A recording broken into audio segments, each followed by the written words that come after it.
Alhamdulillah, Alhamdulillahil muwaffiqil mu'in, wassalatu wassalamu ala sayyidina Muhammadin sadiqil amin, wa ala alihi wa sahbihi ajma'in, wa man tabi'ahum bi ihsanin ila yawmiddin, amma ba'd.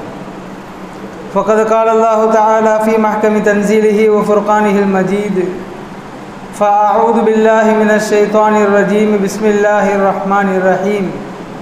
innal ladhina yubayyi'unaka innama yubayyi'una Allah yadullahi fawqa aydihim. Qala nabiyyuna Muhammadun sallallahu alayhi wa sallam, al-mu'minu idha wa'ada wafa, aw kama qala nabiyyu sallallahu alayhi wa sallam. Sadaqallahu mawlana al-azim wa sadaqa rasuluhu an-nabiyyul kareem wa nahnu ala dhalika minash shahidin wa shakirin வல்ஹம்துலில்லாஹி ரப்பில் ஆலமீன். அளவற்ற அருளாளனும் நிகரற்ற அன்புடையோனுமாகிய எல்லாம் வல்ல அல்லாஹ்வின் திருப்பெயர் உச்சரித்து என் உரையை துவக்கம் செய்கிறேன். உலகில் உண்டாகும் சர்வ புகழும் அல்லாஹ் ஒருவனையே சேரட்டுமாக. அவனது சாந்தியும் சமாதானமும் கருணையும் ஈடேற்றமும் அகிலத்தின் அருட்கொடையாய் வந்துதித்த அண்ணல் எம்பெருமான் ரசூலுல்லாஹி ஸல்லல்லாஹு அலைஹி வஸல்லம் அன்னவர்கள் மீதும், அன்னாரின் வழி நடந்த உத்தம சத்திய சஹாபாக்கள், தாபிஈன்கள், தபஉ தாபிஈன்கள், நாதாக்கள், நல்லவர்கள், அவுலியாக்கள், இமாம்கள், குறிப்பாக சிறப்பான இச்சபையில் ஒன்று சேர்ந்திருக்கக்கூடிய மேலும் வரவிருக்கக்கூடிய நம் அனைவர் மீதும் அனைவர் குடும்பத்தார் மீதும் நிறைவாக நிலவட்டுமாக. அன்பிற்குரிய சகோதரர்களே, அல்லாஹ்வின் மகத்தான பேரருள் மீண்டும் ஒரு முறை அவனது இல்லத்தில் அமர்ந்து அவனை பற்றியும் அவனது தூதர் ஸல்லல்லாஹு அலைஹி வஸல்லம் அவர்களை பற்றியும் முஃமின்களிடத்தில் அல்லாஹ் ரசூல் செய்திருக்கக்கூடிய உடன்படிக்கைகள் பற்றியும் பேசக்கூடிய கேட்கக்கூடிய பாக்கியத்தை அல்லாஹ் வழங்கியிருக்கிறான். பேசுகின்ற கேட்கின்ற விஷயங்களின் பிரகாரம் வாழ்வை அமைத்து கொள்ள வேண்டும் என்பதை ஆரம்ப உபதேசமாக எனக்கும் உங்களுக்கும் கூறி, உடன்படிக்கை குறித்த சில தகவல்களை நாம் இந்த ஜுமா பயானில் தெரிந்து கொள்ளவிருக்கிறோம். அன்பிற்குரியவர்களே, மனித வாழ்வில் உடன்படிக்கை என்பது மிக முக்கியமான ஒன்று. இவ்வுலகத்தை படைப்பதற்கு முன் அல்லாஹ் மனித ரூஹுகளை எல்லாம் படைத்து ஆதம் அலைஹிஸ்ஸலாத்து வஸ்ஸலாம் அவர்கள் முதற்கொண்டு கியாமத் நாள் என்கிற யுக முடிவின் கடைசி குழந்தையாக பிறக்கிற மனிதன் வரை அல்லாஹ் ஒரு உடன்படிக்கை செய்தான் என்று திருக்குர்ஆனில் நமக்கு தெரிய வருகிறது.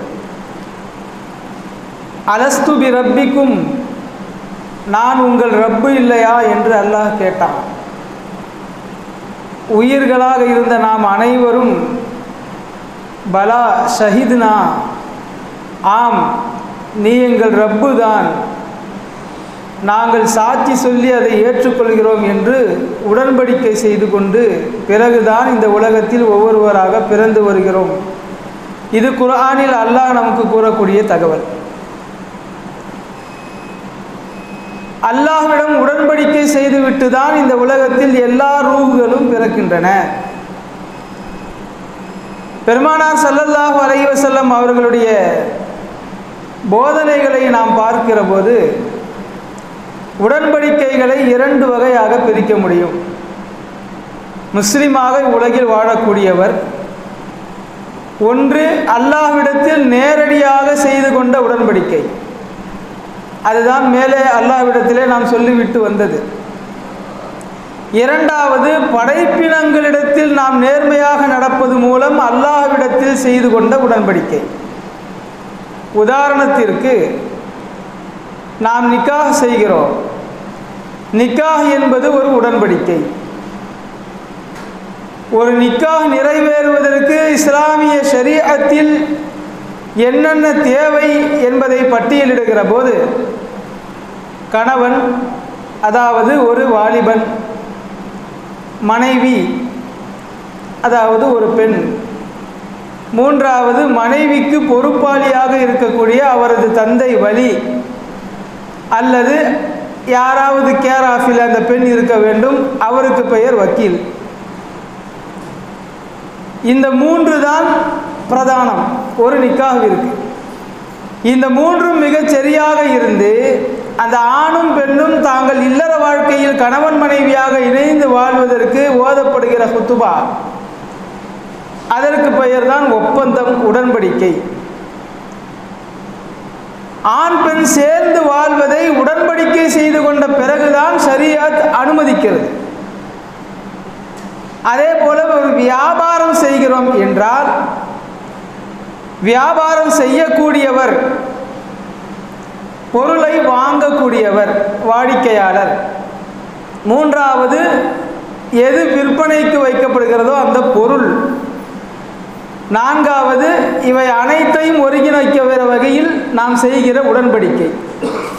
விற்பனையாளர் வாடிக்கையாளரோடு பேசி ஒரு முடிவிற்கு வந்து இவ்வளவு பணம் நீ கொடுத்தால் என் பொருளை தருகிறேன் என்று செய்கிற உடன்படிக்கை, இதற்கு பெயர் தான் வியாபாரம். திருமணத்தை அல்லாஹ் உடன்படிக்கை என்று சொல்கிறான், வியாபாரத்தை அல்லாஹ் உடன்படிக்கை என்று சொல்கிறான். கொடுக்கல் வாங்கல், கடன், இது எல்லாமே உடன்படிக்கை அடிப்படையில் தான் ஷரியத்தில் நடத்தாட்டப்பட வேண்டும். ஒருவர் மற்றொருவரிடமிருந்து கடன் பெறுகிறார் என்றால் அதை ஷரியத் சில இடங்களில் உதவியாக பாவிக்கிறது. உதவியாக இருந்தாலும் கடன் கொடுப்பவரும் பெறுபவரும் எவ்வளவு நெருக்கமான நண்பர்களாக அல்லது உறவினராகவே இருந்தாலும் அதை முறைப்படி ஒரு நீதமான எழுத்தாளரை கொண்டு எழுதி வைத்துக் கொள்ள வேண்டும் என்று சொல்கிறது. இதற்கு பெயரும் உடன்படிக்கை. ஷரியத் கூறுகிற எல்லா காரியங்களிலேயுமே உடன்படிக்கை என்பது பிரதானம். திருக்குர்ஆனிலேயே இதற்கெல்லாம் சான்றுகள் உண்டு. திருமணத்தை குறித்து அல்லாஹ் சொல்லுகிற போது, கணவன் இறந்து விட்டார், மனைவி இத்தா இருக்கிற காலம் வரை இறந்தவரின் மனைவிதான்.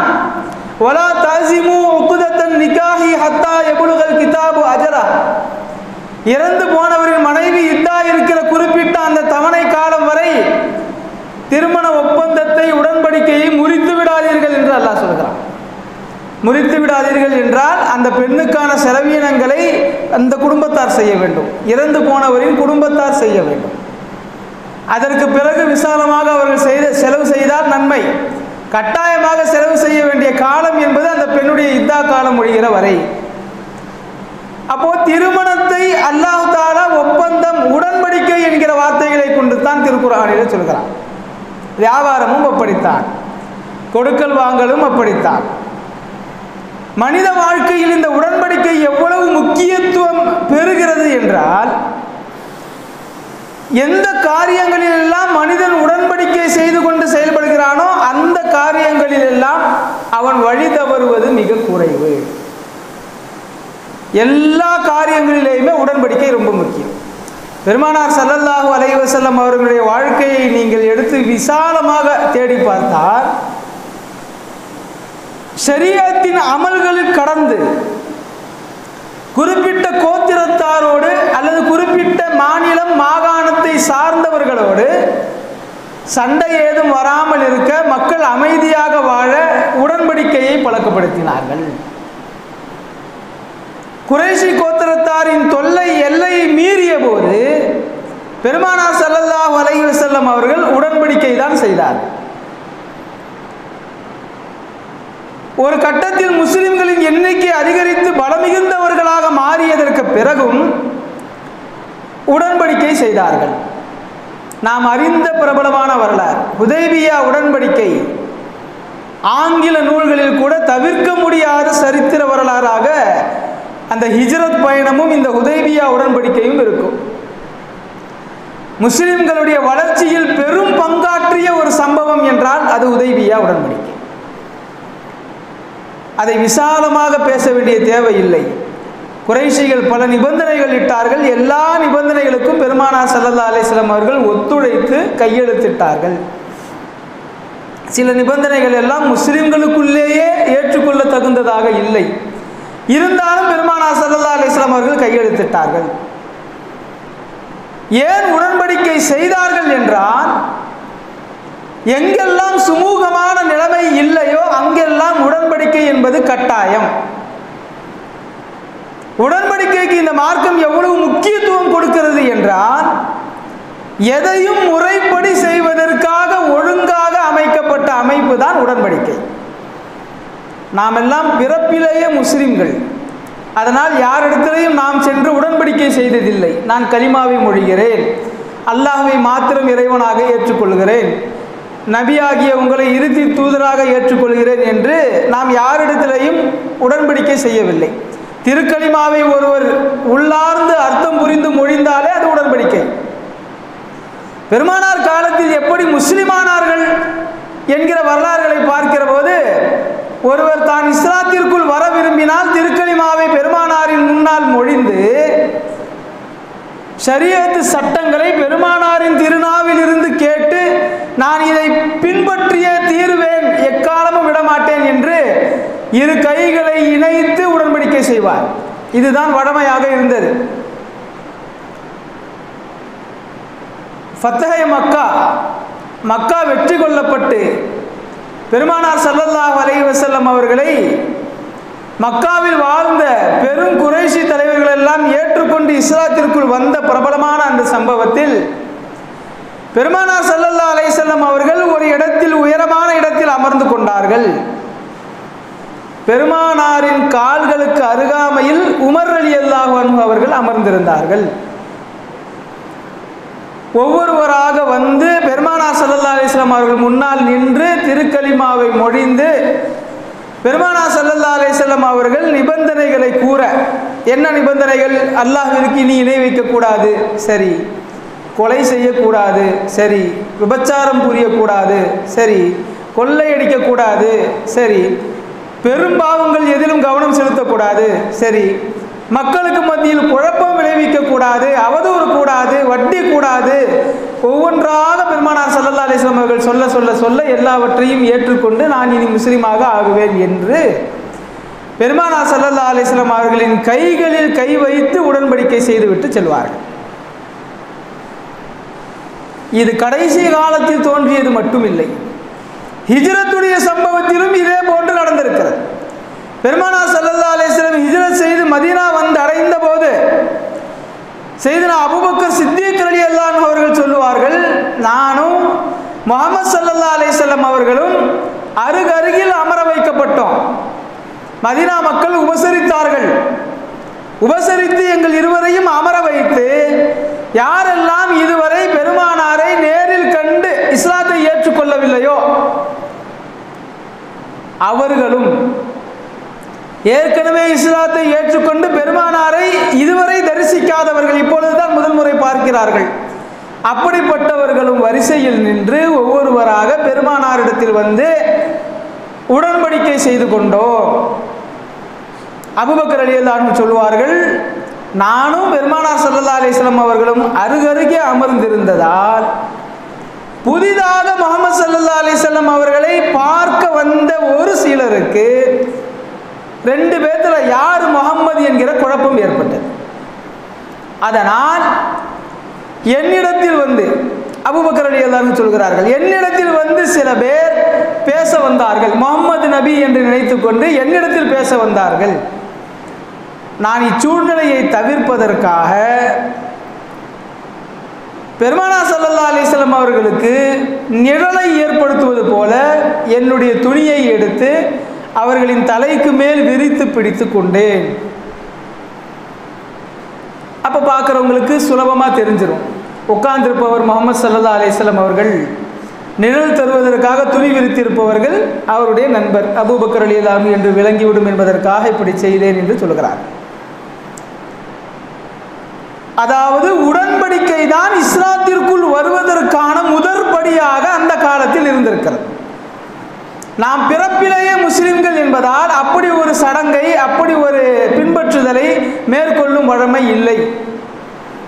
இன்னொரு வசனத்தில் அல்லாஹ் மிக தெளிவாக பெருமானார் ஸல்லல்லாஹு அலைஹி வஸல்லம் அவர்களுக்கு சொன்னார், யா அய்யுஹன் நபியு இதா ஜாஅக்கல் முஃமினாத்து யுபாயிஅனக, முஃமினான பெண்கள் உங்களிடத்தில் வந்து உடன்படிக்கை செய்ய விரும்பினால், என்ன உடன்படிக்கை என்பதை விரிவாக சொல்லுகிறான். நாங்கள் இனிமேல் இணை வைக்க மாட்டோம், திருட மாட்டோம், விபச்சாரம் செய்ய மாட்டோம், பாவகரமான காரியங்களில் கவனம் செலுத்த மாட்டோம், இதுவெல்லாம் சொல்லி உடன்படிக்கை செய்து முஸ்லிமாக வர விரும்பினால் ஃபபாயிஉஹுன்ன, அவர்களிடத்தில் நீங்கள் உடன்படிக்கை செய்து கொள்ளுங்கள், வஸ்தக்ஃபிர் லஹுன்ன, அல்லாஹ்விடத்தில் அவர்களுக்காக பாவ மன்னிப்பு தேடுங்கள் என்று பெருமானார் ஸல்லல்லாஹு அலைஹி வஸல்லம் அவர்களுக்கு இஸ்லாத்திற்குள் அடுத்தவர்களை கொண்டு வரக்கூடிய அந்த அமைப்பு எப்படி இருக்க வேண்டும் என்பதை குர்ஆனிலே அல்லாஹ் சொன்னான். அந்த அமைப்பை சுருக்கி ஒரு வார்த்தையில் சொல்வதானால் அதன் பெயர் உடன்படிக்கை. மனித வாழ்க்கையில் உடன்படிக்கை என்பது இன்றியமையாத ஒன்று. நீங்கள் வரலாற்றில் பார்த்தால் ரூஹுகளை படைத்து எப்படி அல்லாஹ் தன்னை ரப்பு என்று அந்த ரூஹுகளை வைத்து சொல்ல வைத்தானோ, அதே போல எல்லா நபிமார்களிடத்திலேயும் நான் ஒரு உடன்படிக்கை செய்திருக்கிறேன் என்று குர்ஆனிலே சொல்கிறார். எல்லா நபிமார்களிடத்திலும் நான் ஒரு உடன்படிக்கை செய்திருக்கிறேன். என்ன? எல்லா ரூஹுகளும் போல நான் ரப்பு என்பதையும் அவர்கள் உடன்படிக்கை செய்து கொடுத்தார்கள். நபிமார்களுக்கு மட்டும் இரண்டாவது ஒரு உடன்படிக்கை என்ன என்றால், முஹம்மது ஸல்லல்லாஹு அலைஹி வஸல்லம் அவர்கள்தான் நபிமார்களாகிய எங்கள் எல்லோருக்கும் தலைவர் என்பதையும் நான் உடன்படிக்கையாக அவர்களிடத்தில் பெற்றிருக்கிறேன். நபிமார்கள் வழி தவறுபவர்கள் கிடையாது.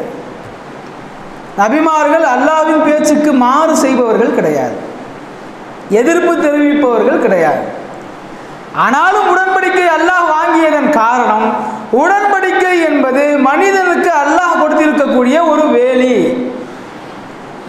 யார் எந்த காரியமாக இருந்தாலும் உடன்படிக்கை செய்து நடக்கிறாரோ அவர் நீதமானவராக இருப்பார், வழி தவற மாட்டார், நிதானமாக இருப்பார். அவரை மீறி அவர் தன்னலம் மீறியவராக, தன்னலம் சுயநலம் கொண்டவராக அவர் வாழ்ந்துவிட மாட்டார். அதனால்தான் எல்லா இடங்களிலேயுமே ஷரீஅத் இந்த உடன்படிக்கையை கட்டாயமாக்குகிறது. ஒரு ஆணும் ஒரு பெண்ணும் சேர்ந்து மனதில் விரும்பினால் போதும் என்று இன்றைக்கு உலகம் சொல்லுகிறது. அதுக்கு யாரும் குறுக்க நிற்கக்கூடாது. பெண்ணும் மேஜர் ஆணும் மேஜர் என்றால் பெற்றவர்களே தடை சொல்ல முடியாது.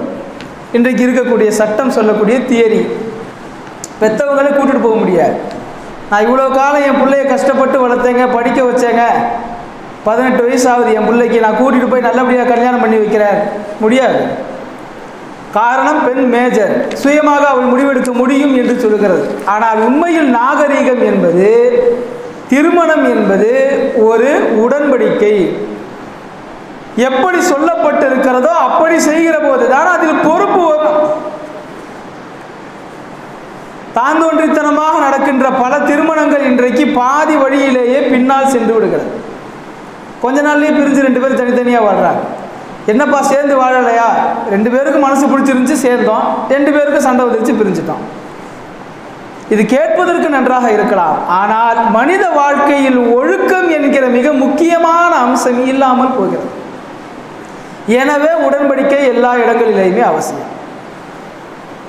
உடன்படிக்கை செய்து கொள்வதால் நமக்கு ஏற்படுகின்ற முக்கியமான பலன்கள் மற்றும் அதனுடைய முக்கியத்துவத்திற்கு ஒரே ஒரு சம்பவம் சான்றாக சொல்வதானால், இதே ஹுதைபியா உடன்படிக்கை சமயத்தில் பெருமானார் ஸல்லல்லாஹு அலைஹி வஸல்லம் அவர்கள் பேச்சுவார்த்தை நடத்துவதற்காக மக்காவிற்குள் தூதராக உஸ்மான் ரலியல்லாஹு அன்ஹு அவர்களை அனுப்பி வைத்தார்கள்.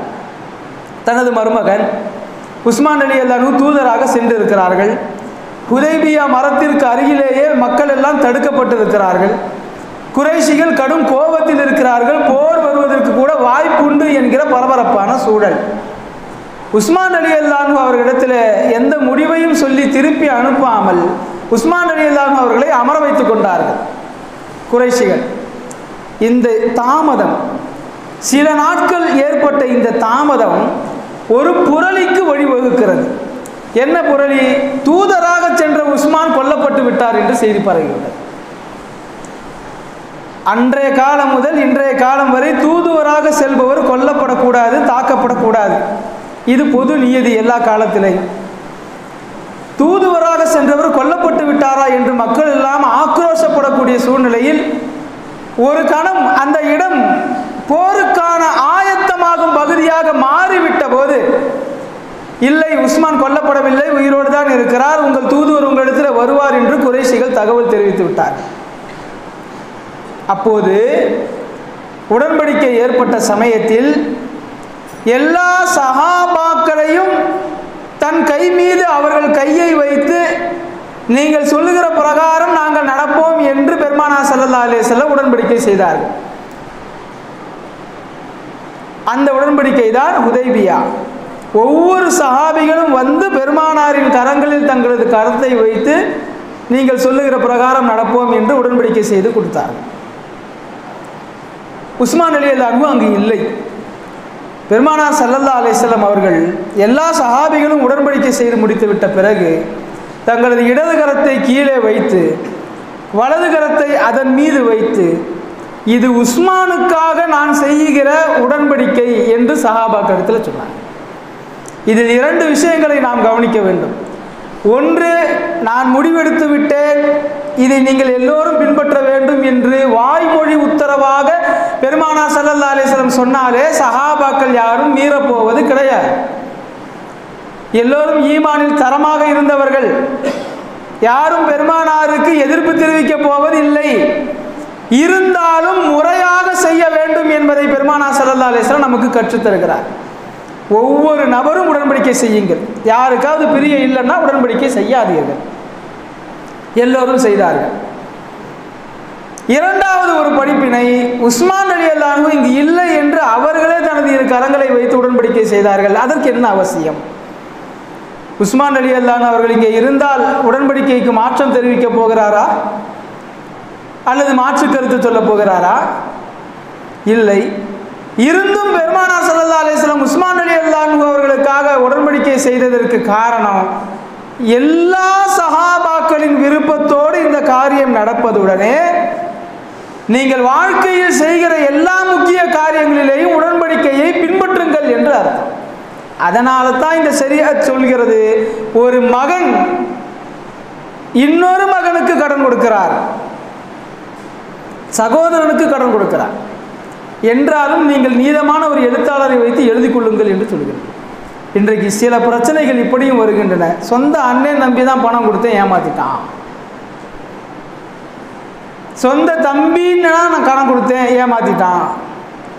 அல்லது எங்கள் அத்தா இருக்கிற காலம் வரைக்கும் நல்லா இருந்தான், அத்தா மௌத்தானதுக்கு பிறகு சொத்து பிரிக்கிறதுல எங்களை எல்லாத்தையும் ஏமாத்திட்டான். நிறைய கேஸ் நாம் அப்படி பார்க்கலாம். சொத்து பிரிக்கிற விஷயத்தில் எக்கச்சக்கமான பிரச்சனைகள். ஒரு கட்டம் வரை நீதமாக இருப்பவர்கள் கூட அதை பங்கு பிரிக்கும் அதிகாரம் வந்தவுடன் சபலத்தில் ஏமாந்து போகிறார்கள். அதனால்தான் ஷரியத் சொல்லுகிறது, நீங்கள் செய்கிற எல்லா காரியங்களிலேயும் உடன்படிக்கையை கையாளுங்கள், சாட்சிகளை ஏற்படுத்துங்கள். இதுதான் உங்களுக்கு சிறந்த பாதையை கொடுக்கும். இது அல்லாமல் 3 பலன்கள் இருக்கிறது.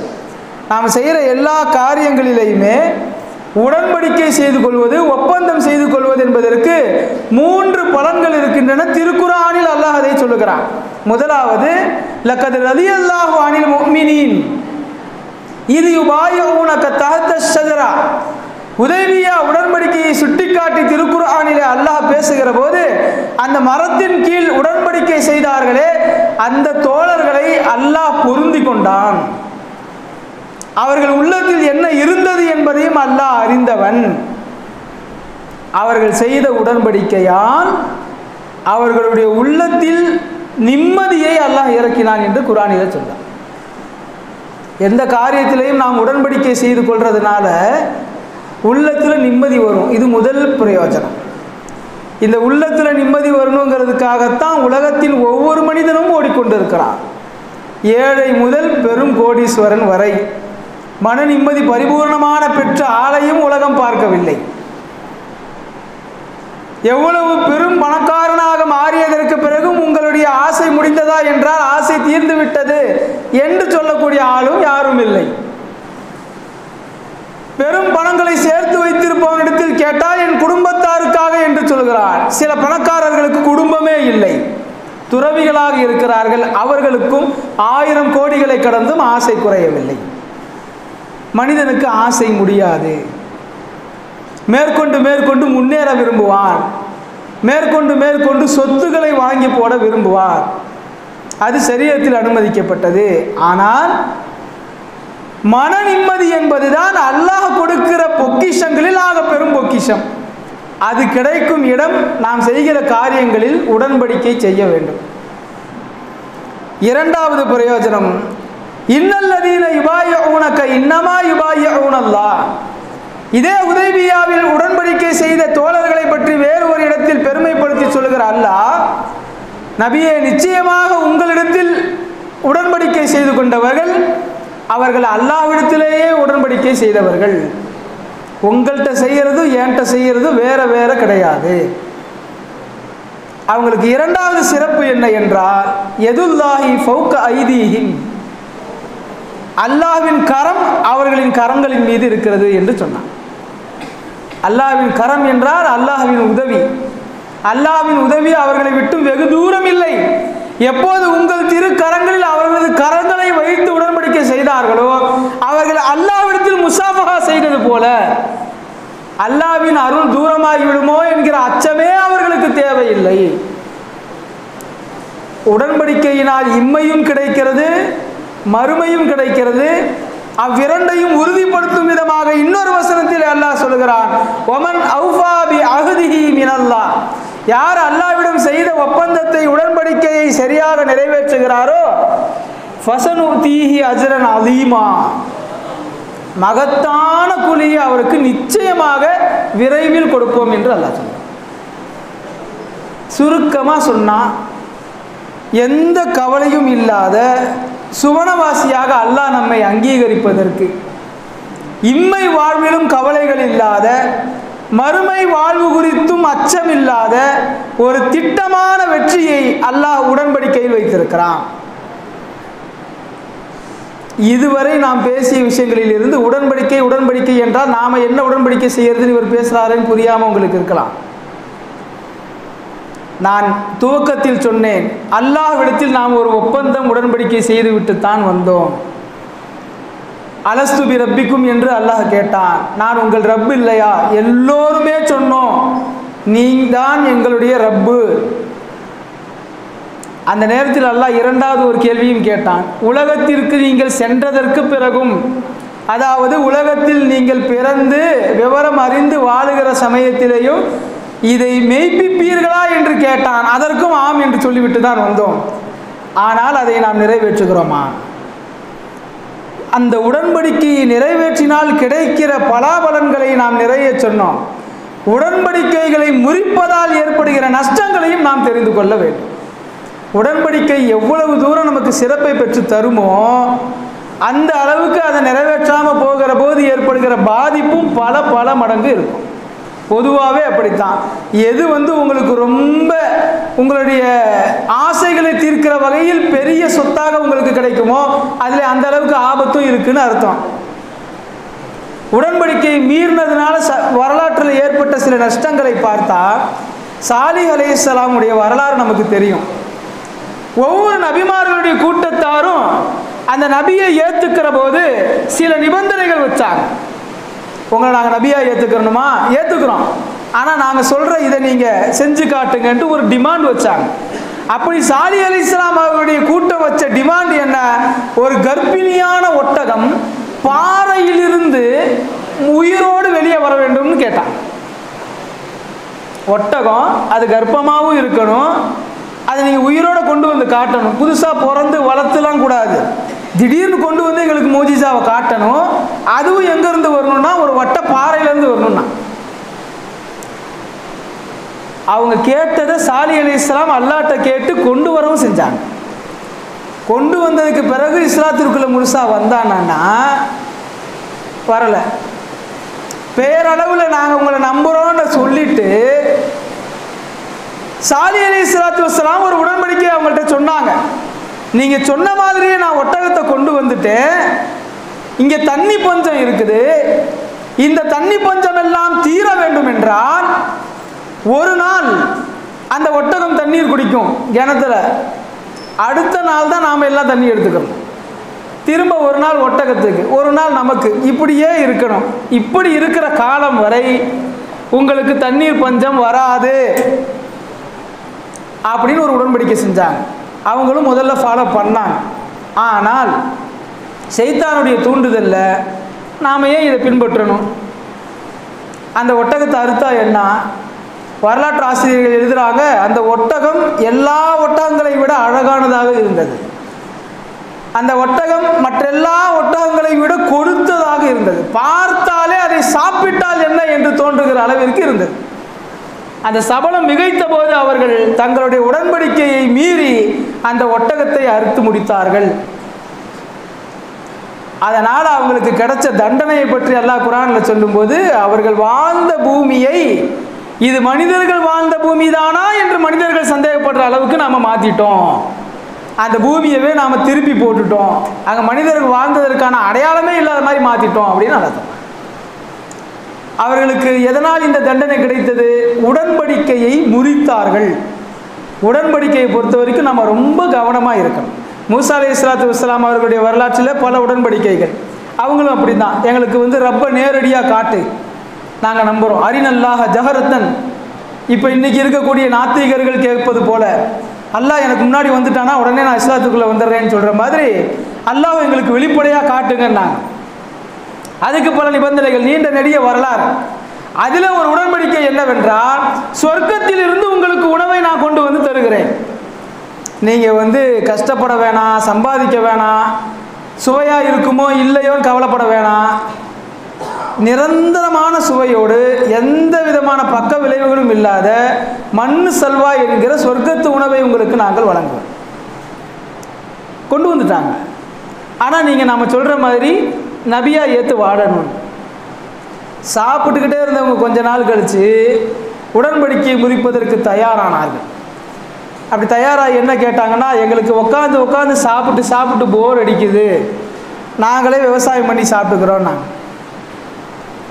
அப்போ தான் அல்லாஹ் தஆலா சொர்க்கத்து உணவை நிரந்தரமாக பூமிக்கு வருவதை தடை செய்து, நீங்கள் விவசாயம் பண்ணியே சாப்பிட்டுக்கங்கன்ட்டு பூண்டு வெங்காயம்லாம் பூமியில் விளையிற வண்ணம் அல்லாஹ் தஆலா பூமியை மாற்றினான். திருக்குர்ஆனில் இது வருது. ஒரு உடன்படிக்கையை முறிப்பது எவ்வளோ பெரிய நஷ்டத்தை கொடுக்கிறது என்று நாம் பார்க்க வேண்டும். அதே போல சில நாட்கள் கழித்து 40 நாட்கள் தூர்சினா மலைக்கு அல்லாஹ்வை சந்திப்பதற்காக மூசா அலைஹிஸ்ஸலாம் செல்வதற்கு முன்னால் அந்த மக்கள்கிட்ட சொல்லிட்டு போனாங்க, நான் அல்லாஹ்விடத்தில் பேசுவதற்காக செல்லுகிறேன், சில நாட்கள் ஆகும், நான் திரும்பி வருகிற வரை நீங்கள் யாரையும் நீங்கள் இணை வைத்து விடாதீர்கள்னு சொல்லிட்டு போனாங்க. ஆனால் அவங்க போன கேப்பில் அங்கே சாமிரி என்று ஒருவன் வந்தான், தங்க மாட்டு சிலையை உருவாக்கினான், அது பேசியது, அதை எல்லோரும் வணங்க ஆரம்பித்தார்கள், உடன்படிக்கையை முறித்தார்கள், அவர்களையும் அல்லாஹ் தஆலா அழித்தான். இப்படி வரலாற்றில் பெரிய பெரிய உடன்படிக்கை மட்டும் இல்லை, சின்ன சின்ன உடன்படிக்கையும் எச்சரிக்கை செய்யப்பட்டிருக்கிறது. ஹுதைபியா உடன்படிக்கை, அதில் முதல் நிபந்தனையே என்ன? எங்கள் ஊரில் இருந்து, அதாவது மக்காவில் இருந்து யாரேனும் முஸ்லீமாகி உங்களிடத்தில் வந்தால் நீங்கள் ஏற்றுக்கக்கூடாது, திரும்ப எங்கள்கிட்ட அனுப்பிச்சி விட்டுருணும். அதுவே மதீனாவில் இருந்து, உங்கள் ஊரில் இருந்து எங்களை நோக்கி யாராவது எங்கள் ஆட்கள் வந்து விட்டால் நாங்கள் திருப்பி அனுப்ப மாட்டோம், நாங்கள் வச்சுக்கிறோம் நாங்கள் சொன்னாங்களா? பெருமானார் ஸல்லல்லாஹு அலைஹி வஸல்லம் இந்த நிபந்தனைக்கு கையெழுத்து போட்டுட்டாங்களா? இந்த கையெழுத்து முடிஞ்ச சில மணி நேரங்கள்லேயே அபூ பஸீர் என்கிற ஒரு சஹாபி மக்காவிலிருந்து தப்பித்து பெருமானார் ஸல்லல்லாஹு அலைஹி வஸல்லம் வந்து சேர்ந்துட்டார். அப்போ குறைஷிகள் கேட்டாங்க, முஹம்மதே, நீங்கள் வாக்குக்கு மாறு செய்ய போவதில்லை, இங்கே ஒப்பந்தம் கையெழுத்து ஆயிடுச்சு, கையெழுத்தானதற்கு பிறகுதான் இவர் உங்கள் இடத்துல சேருகிறார், எனவே நீங்கள் திருப்பி ஒப்படைக்கிறதானே முறைன்னாங்க. பெருமானார் ஸல்லல்லாஹு அலைஹி வஸல்லம் அவர்களும் அபூ பஸீர் இடத்துல சொன்னார்கள், நான் உடன்படிக்கை செய்து விட்டேன், உடன்படிக்கையை மீற முடியாது, நீங்கள் அவர்களோடு செல்லுங்கள்னு திருப்பி அனுப்பிச்சி வச்சுட்டாங்க. அவரை கூட்டிட்டு போன 2 பேர் வழியில் ஓய்வெடுப்பதற்காக தங்கிய போது அந்த 2 பேரையும் கொண்டுட்டு இவர் தப்பிச்சு ஓடிட்டார். இப்போ குறைஷிகள் பெருமானார் ஸல்லல்லாஹு அலைஹி வஸல்லம் இடத்துல இதை முறையிட்ட போது, ஆரம்பத்தில் முறையிட்ட போதே பெருமானார் ஸல்லல்லாஹு அலைஹி வஸல்லம் அவர்களை எச்சரித்தது என்னவென்றால், உடன்படிக்கையை மீற செய்யாதீர், அபூ பஸீரே, உங்களால் மீண்டும் இந்த பூமியில் கலகம் எழுவதை நான் விரும்பவில்லைன்னு சொன்னாங்க. ஒரு உடன்படிக்கையை முறிப்பது என்பது இரு மாகாணங்களுக்கு மத்தியில், பெரும் கூட்டங்களுக்கு மத்தியில் பிளவை ஏற்படுத்திவிடும், அதுக்கு நீங்கள் துணையாயிராதீங்க, காரணமாயிராதீங்க அப்படின்னு சொன்னாங்க. அந்த அபூ பஸீர் தப்பிச்சு ஓடி போய் இருந்தாரா? கொஞ்ச நாளில் என்ன ஆச்சு, அவர் பக்கம் ஆள் சேர்ந்துருச்சு. முஸ்லீமாக தான் இருக்கிறார். தப்பிச்சு போன ஆள் எல்லாம் அவர்கிட்ட போய் அவங்க ஒரு குரூப்பை ஃபார்ம் பண்ண உடனே பெருமானார் ஸல்லல்லாஹு அலைஹி வஸல்லம் இடத்துல வந்து குறைஷிகள் மீண்டும் முறையிட்டாங்க. நீங்கள் இந்த மாதிரி சொன்னீங்க, அவரும் தப்பிச்சு போனார், நாங்கள் எல்லாரும் தேடணும், நீங்களும் தேடுனீங்க, கிடைக்கல. இப்போ அவர் தன்னுடைய ஒரு குழுவையே உருவாக்கிக்கிட்டு கலகம் செய்கிற முயற்சியில் இருக்கிறாரோ எங்களுக்கு சந்தேகமாக இருக்குது. அப்போது பெருமானார் ஸல்லல்லாஹு அலைஹி வஸல்லம் அவர்கள் அபூ பஸீரை கண்டித்தார்கள். இது தவறு, உடன்படிக்கைக்கு மாற்றம் செய்வது கூடாது, அது பெரும் நஷ்டத்தை விளைவித்து விடும் என்று அந்த இடத்திலே குழப்பத்தை தவிர்த்தார்கள். இந்த சம்பவத்தில் 2 படிப்பினைகளை சொல்லுகிறார்கள். ஒன்று, அவர் உடன்படிக்கையை முறிக்க நினைத்த போது பெருமானார் ஸல்லல்லாஹு அலைஹி வஸல்லம் வன்மையாக எச்சரித்தாங்க, தப்பு, அது செய்யக்கூடாது. இரண்டாவது, பெருமானார் ஸல்லல்லாஹு அலைஹி வஸல்லம் அந்த இடத்துல உடன்படிக்கையை சரியாக நிறைவேற்றினதுனால தான் குறைஷிகள் பெருமானாரின் மீது கோபம் கொள்ளலை. இவ்வளோ காலமாக கோபமாக தானே இருந்தாங்க. இல்லாத அவதூறுகளை சொன்னாங்க, பொய்யன்னாங்க, ஜோசியன்னாங்க, பைத்தியக்காரன் சொன்னாங்க, மஜ்னூன் சொன்னாங்க. ஆனால் பெருமானார் ஸல்லல்லாஹு அலைஹி வஸல்லம் அவர்கள்ட்ட இந்த விஷயத்தில் கோபிச்சுக்கிறவே இல்லை. அதற்கு காரணம் அவர்கள் ஒப்பந்தத்தை, உடன்படிக்கையை சரியாக நிறைவேற்றினார்கள். எனவே நாம் செய்கிற உடன்படிக்கையில் சரியாக இருக்க வேண்டும் என்பதையும் பெருமானார் ஸல்லல்லாஹு அலைஹி வஸல்லம் இங்கே கற்றுத்தருகிறார்கள். கடைசியாக நாம் செய்கிற எல்லா காரியங்கள்லையுமே உடன்படிக்கை செய்யணும். அந்த உடன்படிக்கையில் நாம் நேர்மையானவர்களாக இருக்க வேண்டும். பெருமானார் ஸல்லல்லாஹு அலைஹி வஸல்லம் ஹிஜ்ரத் சென்றார்கள். ஹிஜ்ரத் செல்வதற்கு முந்தைய கடைசி இரவில் அலி ரலியல்லாஹு அன்ஹு அவர்களை மட்டும் அழைத்து, யாருக்குமே தெரியாது இவங்க ஹிஜ்ரத் போக போகிறது, கூடவே இருந்த பெரும் பெரும் சஹாபாக்களுக்கு கூட தெரியாது. அலி ரலியல்லாஹு அன்ஹு மட்டும் அழைச்சி சொன்னாங்க, சிலர் என்னிடத்தில் சில அமானித பொருட்களை கொடுத்திருக்கிறார்கள், நானும் அபூபக்கரும் கிளம்பி மதீனா போகிறோம், நீங்கள் அந்த அமானிதங்களை எல்லாம் முறையாக ஒப்படைத்து விட்டு பிறகு வந்து மதீனாவில் என்னை பாருங்கள் அப்படின்னா. இங்கே உயிரே போகுது. பெருமானார் ஸல்லல்லாஹு அலைஹி வஸல்லம் அவர்களுடைய நிலைமை படுமோசம். அப்போ 100 இளைஞர்கள் வாசலுக்கு வெளியே இருக்கிறார்கள். பொருளாதார முடக்கம், நாடு கடத்துதல், கொலை செய்தல், பல திட்டங்கள் பெருமானாரின் மீது. அந்த நேரத்தில் கூட தங்களின் மீது நம்பிக்கை வைத்து அமானிதங்களை கொடுத்து வைத்தவர்களிடத்தில் செய்த உடன்படிக்கையை பெருமானார் நிறைவேற்றிவிட்டுத்தான் ஹிஜ்ரத்து சென்றார்கள். எனவே நம்முடைய வாழ்க்கையிலையும் நாம் உடன்படிக்கை செய்கிற காரியங்களில் நேர்மையானவர்களாக இருக்கணும். இந்த சமுதாயத்தில் அது குறைஞ்சிக்கிட்டே வருதுங்கிறது தான் கவலையான விஷயம். ஒரு காலத்திலெல்லாம் பாய்மார்கள் கடைக்கு போகலாம், நேர்மையாக இருப்பான்னு ஒரு பேர் இருந்தது, இப்போவும் இருக்குது, எல்லாரோட கிருபையில் குறை சொல்லலை. ஆனால் அது குறைஞ்சிக்கிட்டே வருதா? வியாபாரம் என்பது உடன்படிக்கை என்று ஆகிவிட்ட போது அந்த உடன்படிக்கையில் எவ்வளவு கவனமாக நாம் இருக்க வேண்டும். பல முஸ்லிம் கடைகளிலேயே எடைகளில் மோசம் செய்கிறார்கள். இறைச்சிகளை அறுக்கிற போது முறையாக ஹலாலாக அறுப்பதில் கவனக்குறைவாக இருக்கிறார்கள். கண்ணால் நாம் பார்க்கிற அவலம் இதெல்லாம். வியாபாரங்களில் பல பொய்களை சொல்லுகிறார்கள். சில நண்பர்களிடத்தில் பேசும்பொழுது இதெல்லாம் இல்லாமல் இன்னைக்கு வியாபாரமே பண்ண முடியாத ஹஸ்ரத் என்றும் சொல்லுகிறாங்க. ஆனால் வரலாற்றில் ஒரு உண்மை என்ன, ஷுஐப் அலைஹிஸ்ஸலாத்து வஸ்ஸலாம் அவருடைய கூட்டத்தார் அழிக்கப்பட்டாங்க. ஒரு கூட்டமே, அவங்க வாழ்ந்த ஊரே அடையாளம் தெரியாத அளவிற்கு சின்ன பின்னமாக அழிக்கப்பட்டது. அவங்க செஞ்ச தப்பு என்ன தெரியுமா? ஒவ்வொரு நபிமார்களுடைய கூட்டத்தாருமே ஒவ்வொரு தப்பு பண்ணாங்க. ஆனால் என் கவனத்துக்கு உட்பட்டு நபிமார்கள் கூட்டத்தில் அழிக்கப்பட்ட கூட்டம் செஞ்ச தவறுகள்லேயே சின்ன தவறுன்னு பார்த்தீங்கன்னா இந்த கூட்டம் பண்ணது தான். அவங்க என்ன தெரியுமா தப்பு பண்ணுவாங்க? வியாபாரம் பண்ணுறாங்கல்ல, அப்போ அந்த எடை நிறுத்தி கொடுக்கும்போது அதில் மோசம் பண்ணுவாங்க. நமக்கு புரிய மாதிரி சுருக்கமாக சொல்லுறதா இருந்தால் இன்றைக்கி ரேஷன்களில் பண்ணுறாங்கல்ல, அதை பண்ணுவாங்க. 2 கிலோன்னு போடுவாங்க. அதே பொருளை கொண்டு போய் நீங்கள் வேறு தராசில் போட்டிங்கன்னா 1 600 1 400லாம் காணும். இந்த எடை நிறுத்தலில் மோசடி என்பது இன்றைக்கு நமக்கு சர்வசாதாரணமான ஒன்று. நமக்கே தெரியும், ரேஷனில் போய் பொருள் வாங்குற நமக்கே தெரியாது 2 கிலோ இருக்காது. சரி கேட்கணும்ல, பழகி போச்சு, விட்டுட்டு போய் என்ன செய்கிறது? கேட்டால் அவன் உட்கார வச்சு ஒரு 1/2 மணி நேரம் பயான் பண்ணுறான். மூட்டை இறக்கும்போது எங்களுக்கு நிறையா சேதாரம் ஆகுது, உள்ளே கொண்டு போய் வைக்கும்போது எலி தின்னுது, திரும்ப கொண்டு வந்து உங்களுக்காக போடும் பொழுது அதில் நிறையா சேதாரம் ஆகுது. இதையெல்லாம் கணக்கு பண்ணி தான் போது நீ பரவாயில்ல, நீ 2 கிலோவுக்கு 1 கிலோவாவது கூட நான் வாங்கிட்டு போயிடுறேன், பேசாதன்ற அளவுக்கு ஆகிடுது. அப்போ எடை குறைத்தல், எடையில் மோசடி செய்தல்ங்கிறது சின்ன பாவம் நம்ம சாதாரண பார்வையில். அதை செஞ்சதுக்காக ஒரு நபிமாரருடைய கூட்டமே அழிக்கப்பட்டது என்றால் அங்கே நடந்த அக்கிரமம் பெருசு கிடையாது. எடையை குறைக்கிறதுனால என்னங்க நஷ்டம் வந்துருச்சு? உயிர் போயிடுச்சா? யாரும் கொண்டுட்டாங்களா? செத்து போயிட்டாங்களா? எதுவும் இல்லை. ஆனால் அங்கே என்ன பிரச்சனைனா உடன்படிக்கை மீறுதல், நேர்மை தவறுதல், அது அல்லாஹ்விற்கு பிடிக்காது. எனவே நாம் செய்கிற எல்லா காரியங்களிலேயும் உடன்படிக்கையை கையாள வேண்டும். அது சொந்த அண்ணன் தம்பியாக இருக்கலாம், பெற்றோர் பிள்ளைகளாக இருக்கலாம், எதுவாக இருந்தாலும் முறையாக நாம் உடன்படிக்கை செய்து கொண்டு காரியங்களை செய்ய வேண்டும். இரண்டாவது, உடன்படிக்கை செய்ததன் பிரகாரம் நேர்மையாக நடக்கணும். சூஃபியாக்களுடைய பாதையில் ஒரு உபதேசம் சொல்றதாக இருந்தால் ஏதாவது ஒரு ஷேக்கிட்ட கண்டிப்பாக முரீதாக தான் இருப்பாங்க, நீங்கள் பார்த்துருக்கலாம். சிலருக்கு அது அலர்ஜி. அது என்ன? நானும் களிமா சொன்னேன், அவரும் களிமா சொன்னார், அவர் ஷேகா இவர் முரீதான், அவர் மேலே இவர் கீழே, இது என்ன அப்படின்னு தோணலாம். ஆனால் இது பெருமானாரின் வழி பிரகாரம் அல்லாஹ்வின் பொருத்தத்தை பெறுகிற வழியில் உங்களோடு இணைந்து நான் பயணிப்பேன் என்று நமக்கு முன்னால் அந்த ராஜபாட்டையில் சரியாக நடப்பவர்களிடத்தில் நாம் செய்கிற உடன்படிக்கைக்கு பெயர் தான் ஷேகு முரீதுங்கிறது தான். எனவே நாம் செய்கிற எல்லா காரியங்களிலேயும் உடன்படிக்கையோடு நடக்க வேண்டும், அதை சரிவர நிறைவேற்ற முயற்சிக்க வேண்டும். எல்லாம் வல்ல அல்லாஹ் அதனால் ஏற்படுகிற எல்லா பலாபலன்களையும் நம் அனைவருக்கும் தந்தல் புரிவானாக. ஆமீன். வாஹிர் தாவானி அல்ஹம்துலில்லாஹி ரப்பில் ஆலமீன்.